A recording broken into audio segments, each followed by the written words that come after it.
Shalom, apa kabar saudaraku? Sejahtera, sukacita semoga terus ada pada saudara. Apa sih yang membuat kita stres Tuhan, saudaraku? Khususnya di kondisi-kondisi seperti ini, pandemi COVID ini, di mana ada banyak hal yang membuat kita merasa terhambat, tidak bisa jalan sesuai dengan apa yang kita harapkan. Stres melanda banyak orang dalam kadar yang berbeda-beda. Pagi hari ini saya ingin mengajak kita membaca dari Mazmur pasal 27 yang ditulis oleh Daud. Pada ayat 13 Daud berkata begini saudaraku. Sesungguhnya aku percaya akan melihat kebaikan Tuhan di negeri orang-orang yang hidup. Nantikanlah Tuhan, kuatkanlah dan teguhkanlah hatimu, ya nantikanlah Tuhan. Daud berkata bahwa dia akan melihat kebaikan-kebaikan Tuhan di negeri orang yang hidup. Bukan di negeri orang yang mati, saudaraku. Artinya kita mari bersabar mau menunggu apa yang Tuhan persiapkan bagi kita. Waktunya Tuhan kadang-kadang memang merasa lama sehingga stres sering menjadi bagian dari kehidupan kita karena kita merasa kita tidak mendapatkan apa yang kita inginkan. Orang bertanya kenapa Tuhan membiarkan pandemi terjadi, kenapa Tuhan membiarkan kita banyak mengalami pergumulan-pergumulan, persoalan-persoalan di dalam kehidupan kita. Apakah Tuhan memang menginginkan kita stres? Tidak juga saudara.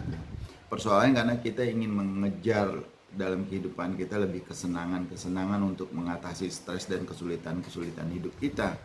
Kita mengejar dengan cara-cara yang salah.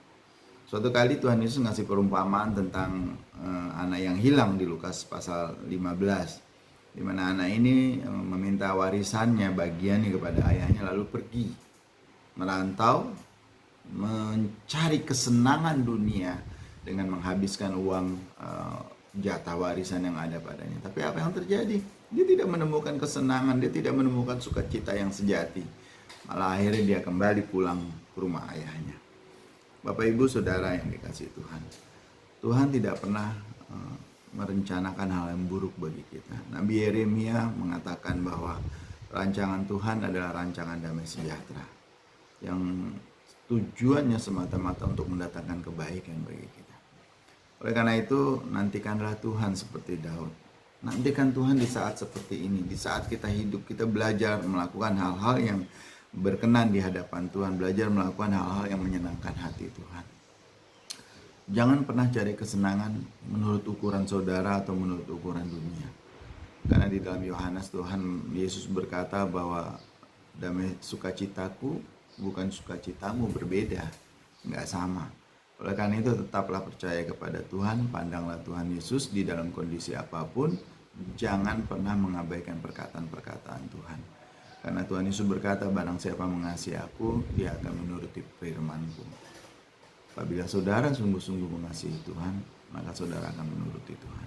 Sukacita sejati datangnya bukan otomatis ada, tapi kita harus terus-menerus melatih diri kita untuk tetap bersukacita di dalam kondisi apapun. Di dalam kondisi yang tidak sesuai dengan harapan kita, di dalam kondisi yang tidak sesuai dengan planning dan rencana kita tetap harus bersukacita. Sekali lagi Mazmur 27 ayat 14 itu saudara perhatikan yang ditulis oleh Daud ini mengatakan bahwa nantikanlah Tuhan,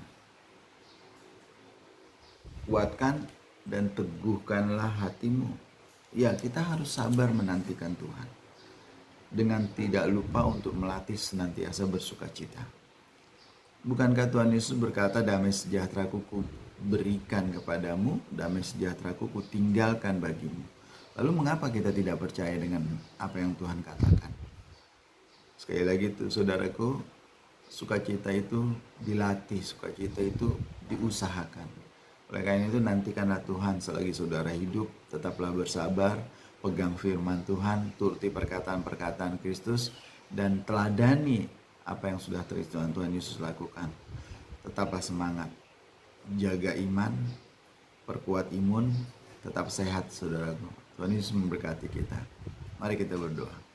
Terima kasih Bapa atas anugerah dan kebaikan-Mu, karena Tuhan sudah menolong kami Dan Tuhan sudah mengizinkan kami untuk terus melihat kebaikan-kebaikan Tuhan. Izinkan kami, ajarkan kami, tolong kami untuk senantiasa bersuka cita sambil menantikan penggenapan waktu Tuhan.